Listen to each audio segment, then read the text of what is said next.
Welcome, visitor, to Thermopylae.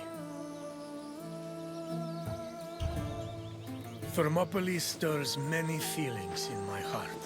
Rage at the Persians' arrogance. Regret that I could not do more. But mostly, I feel proud. Proud of my city, and of my men, who fought to protect the very soul of the Spartan people. For those few fateful days, they were my brothers. I miss them all. Thermopylae was where a courageous group of Spartans stood amongst other Greek soldiers and held off the forces of King Xerxes, the Persian. When you're done, find me and we'll speak more.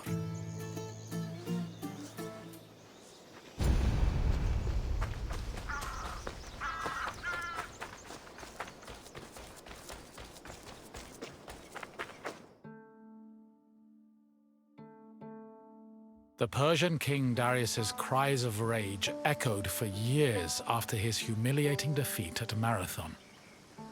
Even after Darius's death, his son Xerxes continued to seek vengeance against the Greeks. According to Aeschylus, Asia was emptied of all its men. Greek spies brought the news of Xerxes' imminent invasion back to their homeland. Afterwards, many discussions were had on the best place to mount a defense.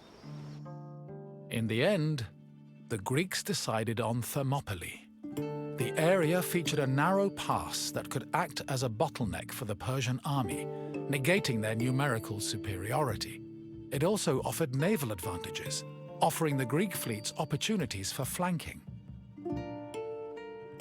5,000 Peloponnesian Greeks set up at a fort near the entrance of the narrow passage, otherwise known as the Hot Gates.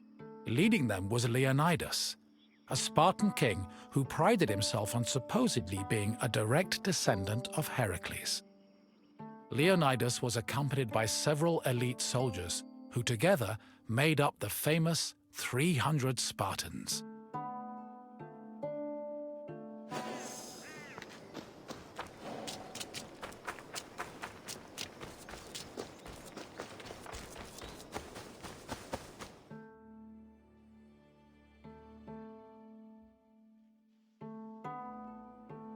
The Persian army arrived in the summer of 480 BCE, preceded by a flood of rumors regarding their strength and numbers. It was claimed they consumed 6,000 tons of wheat every day, and that they dried every river and brook they passed to quench their near-insatiable thirst. During their march to Thermopylae, the Persians faced no opposition, and in fact, increased their numbers further by recruiting more soldiers from other Greek cities and places like Thrace. According to Herodotus, the last count of the Persian fleet was numbered at 1,207 boats, mounted by approximately 240,000 men. He estimates the land army, meanwhile, was made up of more than 1 million men. The Greek forces at Thermopylae were heavily outnumbered.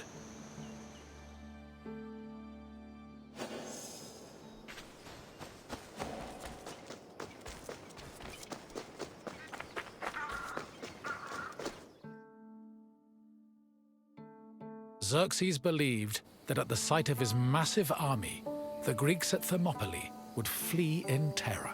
Instead, they deliberated. The majority of the Peloponnesians wanted to engage the Persians on the Isthmus of Corinth. Leonidas, meanwhile, believed it was wiser to stay put in Thermopylae. While the Greek forces debated, a Persian horseman was sent to spy on the enemy. He returned to Xerxes with surprising news. Not only were the Greeks not fleeing, but the Spartans guarding the fort were exercising and combing their hair. A far cry from the fearful soldiers Xerxes expected. To increase the pressure on the Greeks, Xerxes waited 4 more days, then attacked on the 5th. The Persians faced heavy resistance and suffered many losses, and Herodotus says Xerxes leaped 3 times from his chair, seized with fear for his army. The following day proved to be just as difficult for the Persian forces, and the Greeks continued to stand their ground.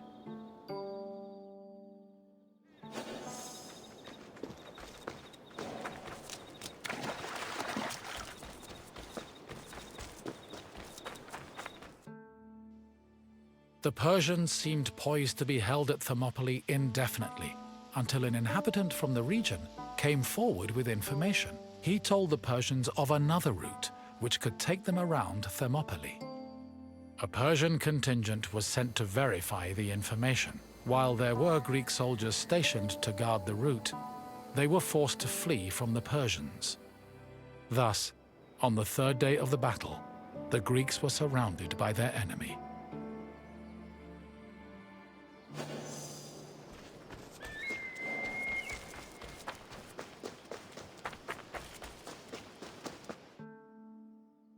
With the Persians both in front of and behind them, the Greek forces at Thermopylae realized they had two choices: flee to live another day, or stand and fight till their last breath. Most of the Greeks chose the former option, but some stayed, including Leonidas and his 300 Spartans. For the Spartans, dying a glorious death was one of the highest honors they could achieve. The few members of Leonidas's Spartans who did not participate in the last stand at Thermopylae felt that they had missed an opportunity for honor and either committed suicide or continued living under the mockery and disgust of their fellow citizens. The Spartans' last stand was not only for glory, though.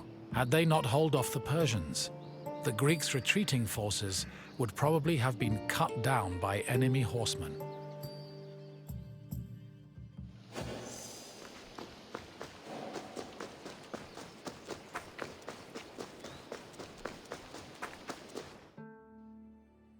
On the morning of the third day, King Xerxes was assured of his victory. However, that victory did not come easy. King Leonidas himself fell in battle, and a furious fight broke out around his body. The Spartans fought to the last man, and when they had all been slain, Leonidas's body was brought before Xerxes. According to Herodotus, Persians usually honored the most courageous warriors, even if they were enemies.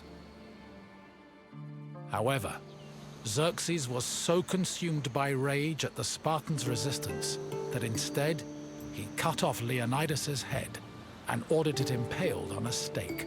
A statue of a lion was later erected on the hill of the Spartans' last stand in honor of Leonidas's bravery.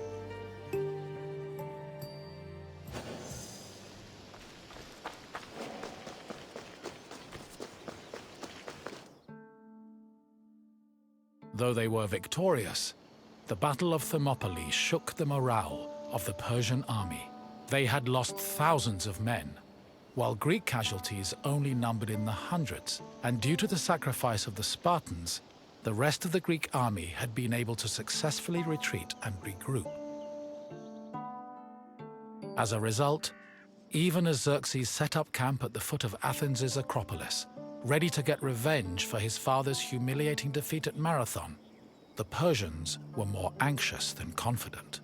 They were more aware than ever that the Greeks did not fear them and were ready to die defending their land.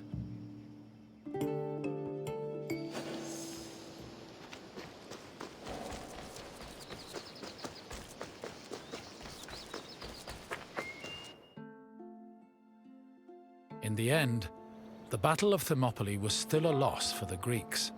However, the battle gave the Greeks a boost in morale that carried them all the way to their decisive victory over the Persians in the Battle of Plataea in 479 BCE. With the war against the Persians finally won, the Greeks were able to honor the sacrifice of Leonidas and his Spartans with memorials and poems, forever solidifying the glory of Sparta's military prowess. The newfound respect for Sparta was noteworthy, because before the war, the city was seen as no more than a bully who forced itself into the affairs of others. Thermopylae changed opinions of Sparta for the better, and gave them a legitimate claim to be one of Greece's most powerful and influential cities.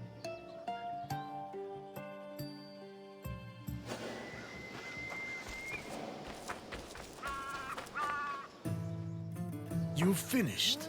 I hope you understand the magnitude of the sacrifices made at Thermopylae. Without them, the Greek people would have surely ended as a footnote in Persian history. Is there something else you'd like to do?